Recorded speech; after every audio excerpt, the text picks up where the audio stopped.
أكبر لا إله إلا الله.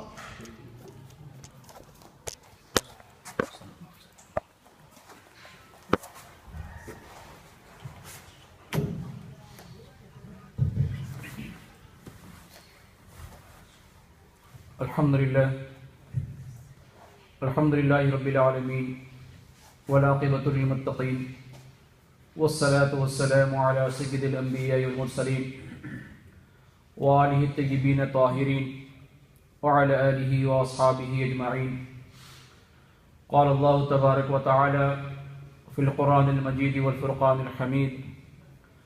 أعوذ بالله السميع العليم من الشيطان اللعين الرجيم.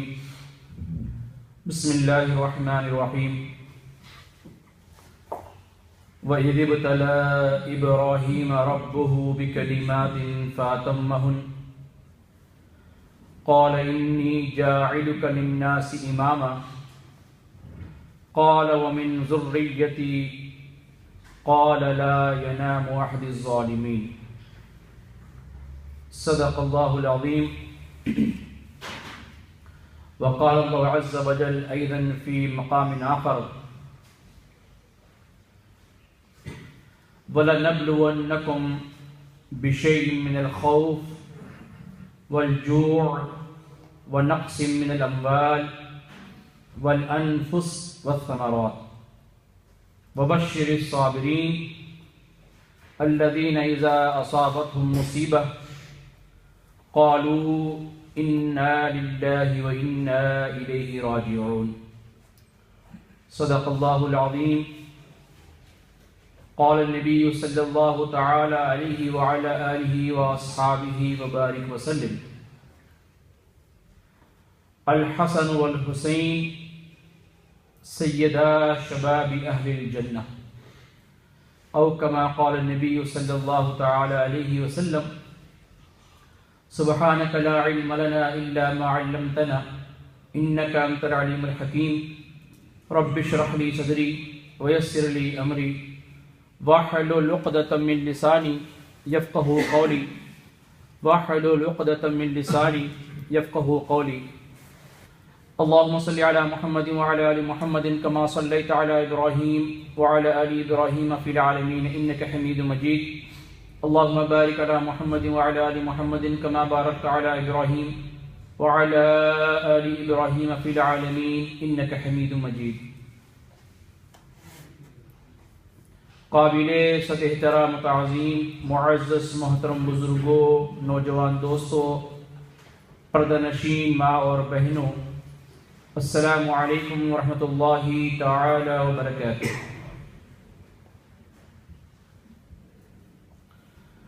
اللہ جل جلالہ وعما نوالہ کا بے انتہا لطف و کرم و احسان عظیم ہوا کہ اللہ جل جلالہ وعما نوالہ نے ایک مرتبہ پھر ہماری زندگیوں میں نیا سال کی مبارک سعادتیں نصیب فرمائی. اللہ تبارک و تعالی آپ تمام کو بشمول اس خاکسار کو ماہ محرم الحرام کی اہمیت، اس کی افادیت، اس کی افضلیت، اس کی نورانیت سے مستفید ہونے اور اس نئے سال کی مبارک سعادتوں سے اپنے آپ کو اور اپنے ایمان کو محسوس کرنے کی توفیق نصیب فرمائیں. معزز سامعین اکرام، آج اسلامی سال 1436 ہجری کا ماہ محرم الحرام کا پہلا جمعۃ المبارک ہے. اسی نسبت سے آج میں اپنی گفتگو کے لیے قرآن کریم فرقان حمید پہلا پارہ سورۃ البقرہ 15ویں رکوع کی چند آیتیں اور دوسرا پارہ سورۃ البقرہ تیسرے رکوع کی ابتدائی چند آیات تلاوت کی۔ دعا فرمائیں کہ اللہ تبارک و تعالی اس عاجز بندے کی زبان سے حق اور سچ بات نکلوائے، اور جو کچھ بھی بات نکلے سب سے پہلے اس کہنے والے عاجز کو، پھر آپ تمام سننے والوں کو عمل کی توفیق نصیب فرمائیں۔ میرے بھائیوں، بزرگوں اور دوستوں، اللہ تبارک و تعالیٰ نے یہ جو دنیا بنائی ہے، یہ دنیا دراصل دار الجزا نہیں، یہ جزا کی چیز نہیں ہے، بلکہ یہ دنیا دار العمل ہے، یہ عمل کی جگہ ہے۔ جیسا کہ مثال کے طور پر فیکٹری کے اندر کوئی گاڑی کا پرزہ بنتا ہے، کوئی چیز بنتی ہے، بننے کے بعد اس کا استعمال فیکٹری کے اندر نہیں ہوتا، بلکہ اس کا استعمال جہاں اس کی ضرورت ہوتی ہے، فیکٹری سے باہر جہاں گڈی خراب ہو جائے، جہاں اس کی ضرورت پڑے وہاں اس کا استعمال ہوتا ہے۔ بگڑنے کی جگہ اور ہوتی ہے اور بننے کی جگہ اور ہوتی ہے، بنانے کی جگہ اور ہوتی ہے، اس کے استعمال کی جگہ اور ہوتی ہے۔ میرے بھائیوں، بزرگوں اور دوستوں، اللہ تبارک و تعالیٰ نے یہ دنیا کو بنایا، بنانے کے بعد یہ دنیا کو جزا کی جگہ نہیں بنایا، بلکہ یہاں پر آخرت کے لیے جو پرزہ استعمال ہونے والا ہے، آخرت کی جو گاڑی ہمیں جنت تک لے جائے گی، اس کا جو پرزہ ہوگا، اس کی جو باڈی ہوگی، اس کا جو انجن ہوگا، اس کا جو ایندھن ہوگا، میرے بھائیوں، بزرگوں اور دوستوں، وہ تمام کا تمام اللہ تبارک و تعالیٰ نے اس دنیا کے اندر بنانے کا ارادہ کیا ہے۔ اس لیے یہ دنیا دار العمل ہے، عمل کی جگہ ہے، یہ پریکٹیکل لیبارٹری ہے، اور اس کا جو امپلیمنٹیشن ہونے والا ہے یہ قیامت کا میدان ہوگا، جس کو دار الجزا کہا جاتا ہے۔ یہاں پر جو چیز بنے گی اور وہ صحیح سالم ہوگی، اور وہ جو چیز ریکوائرڈ ہے اس کے مطابق ہوگی، تو پھر آخرت کے اندر اس کا صحیح حصہ ہوگا۔ اگر اس دنیا کے اندر وہ چیز صحیح طور پر بن نہ پائے اور صحیح طور پر اس کا پرزہ نہ بنے، اس کے اندر نقص رہ جائے، تو پھر یہ پرزہ چاہے کتنا ہی قیمتی کیوں نہ ہو،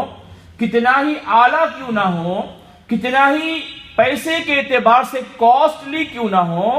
اس پرزے کی، اس گاڑی کے لیے کوئی اہمیت نہیں ہوگی۔ میرے بھائیوں، بزرگوں اور دوستوں، ویسے ہی یہ جو دنیا ہے، یہ دنیا کے اندر کامیابی بھی ہے اور ناکامی بھی ہے۔ اب جو انسان جس چیز کو کامیابی سمجھتا ہے، کیا حقیقتاً وہ کامیابی ہے؟ اور انسان جس چیز کو ناکامی سمجھتا ہے، کیا حقیقتاً وہ ناکامی ہے؟ اگر یہ دنیا کے اندر کامیابی اور ناکامی کا ضابطہ جو انسان نے مقرر کر رکھا ہے، اگر اس کو دیکھیں تو کربلا کے میدان میں حضرت سیدنا حسین رضی اللہ تعالی عنہ کو بظاہر ناکامی ہوئی، بظاہر ان کے تمام اہل خاندان کو شہید کر دیا گیا، بشمول شہید کربلا حضرت سیدنا حسین رضی اللہ تعالیٰ عنہ کو بھی شہید کیا گیا، سارے مال و اسباب لوٹ لیے گئے، ان کے خیمے اجاڑ دیے گئے، ان کی مطہر طیب و طاہر گھر والیوں کے سروں سے چادر حیات چھین لی گئی، بے سر و سامان کر دیا گیا، اور کوفے کے بازاروں میں قید کر کر گھمایا اور پھرایا گیا۔ ابن زیاد بدبخت کے محل کے اندر اور یزید پلید کے دربار کے اندر باندی اور قیدی کی حیثیت سے پیش کیا گیا۔ اب بظاہر اس طرح غور کریں تو پتہ چلتا ہے کہ یہ تمام کی تمام ناکامیوں کی نشانیاں ہیں جو انسان نے اپنے لیے تجویز کر رکھا ہے، لیکن شریعت محمدی صلی اللہ تعالی علیہ وآلہ وصحبہ وسلم کا جب مطالعہ کرتے ہیں، اسی ناکامی کو فرمان الہی اور جناب محمد مصطفیٰ صلی اللہ تعالی علیہ وآلہ وسلم کی سیرت طیبہ کی روشنی میں دیکھتے ہیں تو پھر یہ جو ناکامی ہے وہ ناکامی نظر نہیں آتی، ناکام ہو کر بھی وہ کامیاب نظر آتے ہیں۔ بظاہر ناکام ہیں لیکن ناکام ہو کر بھی کامیاب ہیں، اور ناکام ہو کر جو کامیابی ملی اسی کو اسلام کامیاب قرار دیتا ہے۔ دوسری مثال، اگر کسی انسان کے پاس مال و اسباب جمع ہو جائیں، ایک کثیر رقم بینک میں ڈپازٹ ہو جائے، اچھا سا بنگلہ، اچھے سے گاڑی اور اچھے بچے وغیرہ آ جائیں، اب انسان کہتا ہے کہ جناب میں تو دنیا میں کامیاب ہوں، میرے پاس دنیا کی ہر آسائش اور زیبائش کی تمام چیزیں میرے پاس موجود ہیں، بظاہر میں کامیاب ہوں۔ بھئی ناکام تو وہ ہے جو سڑک پر ایڑیاں رگڑ رگڑ کر بھوک اور پیاس سے مر رہا ہو، وہ ناکام ہے۔ کامیاب میں ہوں، میرے پاس متاع کی، میرے پاس دنیا کی ہر عیش کی چیز موجود ہے، میں ناکام کیسے؟ میں تو کامیاب ہوں۔ تو ہم اس کامیابی کو پھر جج کرنا پڑے گا، اور اس کامیابی کو ہم چیک کرنا پڑے گا شریعت محمدی صلی اللہ تعالی علیہ وسلم کی روشنی کے اندر، کہ واقعی جس کے پاس دنیا مل جائے، تمام مال و اسباب موجود ہو، تمام متاع کی چیزیں موجود ہو، کیا وہ واقعی کامیاب ہے؟ اور جس کے پاس بظاہر نہ کھانے کے لیے کھانا ہو، نہ پہننے کے لیے کپڑا ہو، نہ رہنے کے لیے مکان ہو، 3 4 دن کے فاقے ہو، اور بھوک اور پیاس سے ایڑیاں رگڑ رہا ہو، اس کی ماں اس معصوم بچوں کو بگونے پتیلے کے اندر پانی گرم کر کے پتھر کو ابال کر آواز پیدا کر کر یہ بتلا رہی ہے کہ کھانا پک رہا ہے، اور بچے اسی کھانے کی آواز کو سن کر انتظار کرتے کرتے سو جا رہے ہوں، تو بتلاؤ کہ کیا وہ ناکام ہے؟ میرے بھائیوں بزرگوں اور دوستو، جب ہم شریعت محمدی صلی اللہ علیہ وسلم کی روشنی میں اس کو دیکھتے ہیں تو پتا چلتا ہے کہ اگر وہ شخص جس کے پاس بظاہر دنیا میں کچھ نہیں ہے، وہ بھوکا پیاسا ہے، اس کے پاس تن کو ڈھانکنے کے لیے کپڑا بھی میسر نہیں، اس کے پیٹ کے اندر کھانے کا دانہ بھی نہیں، اس کو رہنے کے لیے مکان کا سائبان بھی نہیں، پھر بھی اگر وہ صاحب ایمان ہے، اگر اس کے دل کے اندر ایمان کی روشنی ہے، اس کے دل کے اندر ایمان کی حلاوت ہے، اس کے دل کے اندر اللہ اس کے رسول کریم صلی اللہ علیہ وسلم کی محبت ہے، تو شریعت یہ کہتی ہے کہ بظاہر دنیا کے اعتبار سے وہ ناکام ہے، اس کے پاس کچھ موجود نہیں، لیکن دیکھو شریعت یہ کہتی ہے کہ وہ دنیا کا سب سے کامیاب ترین انسان ہے جو اس دنیا سے کلمے کے ساتھ رخصت ہو رہا ہے۔ تو کامیابی کا ضابطہ میرے بھائی میں نے جو سمجھ رکھا ہے نا، مال و اسباب، میرے پاس پیسے آ جائیں، میرا اسٹیٹس بڑھ جائے، میرے بھائیوں بزرگوں اور دوستوں، اب وہ شخص جس کے پاس بظاہر سب کچھ ہے اور وہ شریعت کہتی ہے کہ وہ ناکام ہے۔ مثال قارون کی ہے۔ قارون کا خزانہ آپ اور ہم جانتے ہیں، تاریخ میں اس کے خزانے کی بڑی تفصیل آئی ہے، وقت میں جانے کی ضرورت نہیں، اشارہ کافی ہے۔ جب قارون کو حضرت سیدنا موسیٰ کلیم اللہ علیہ السلام نے کہا کہ اے قارون، یہ جو خزانہ تو نے حاصل کیا ہے